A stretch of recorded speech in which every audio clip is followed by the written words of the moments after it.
Bayethe wena waphakathi libito nami silosikhulunge nginonhlanhla Ginindza ulamotha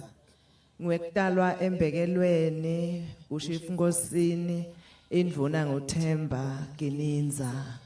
kumphane Nkosi Phuzikazi silosikhulu sisonzela la kuwe silosikhulu sinaloko ukuthi nje ngesitoti icelela ngwenyama ungibaba wethu ngekusebenta silosikhulu ngikhona ehhovisi lakho buhlungu bukhona bunengi silosikhulu kepha ke kunaloko ukuthi kuneminyaka silo lapho khona wake wathi bantu bakho wababitela endlini kagogo wasafuna kusati ngamunye besicela ngwenyama yelive lethu ukuthi mane so uphinze usikhumbule usibitele endlini kagogo sibanifana belovisi lakho silosikhulu singete sajabulisa bocijimbi inkosi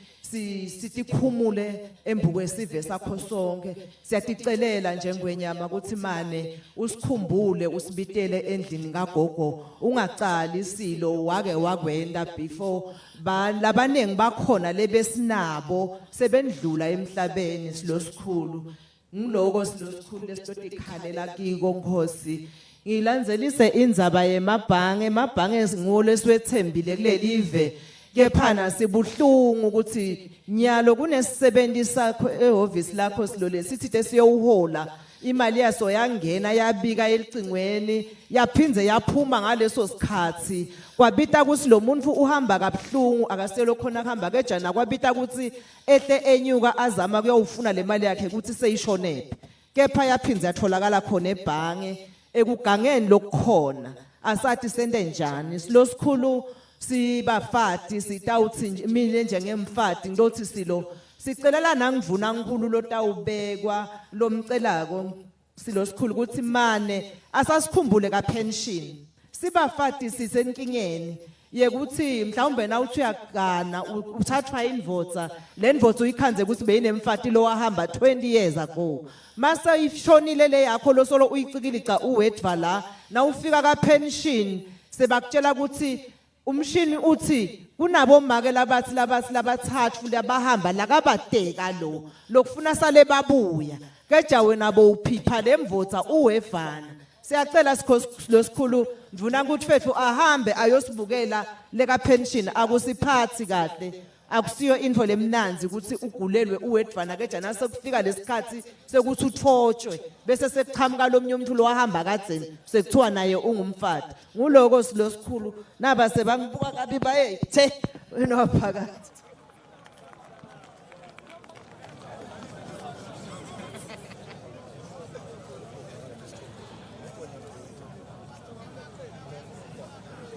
ayethe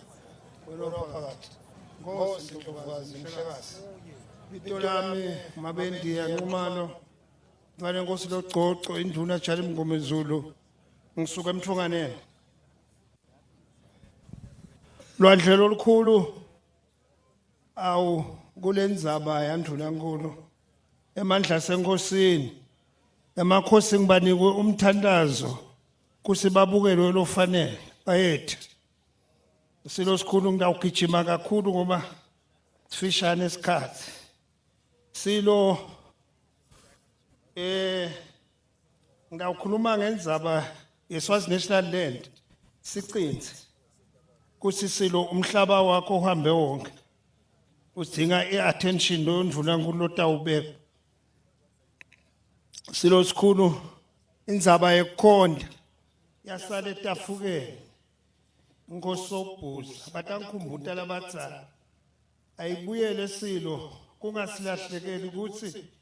akube inkomo kusalungiswa indzaba yemali inkomo yelikhiki silo sikhulu ngigijime ngiye emaplasini kuthi umnikati weliplasi angakalitshengisi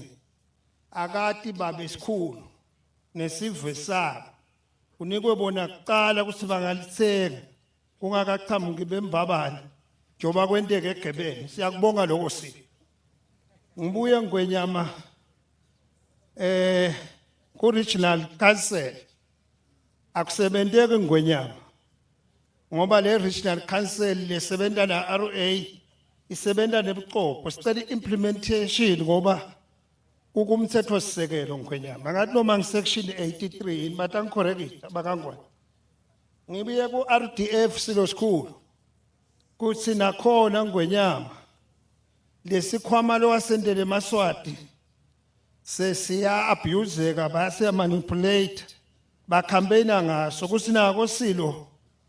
nakungafane kubuyele tifundzeni boba be RA labathuthukisa tifundze ngumbono wami silo lo kwekugcina ngwenyama indzaba ye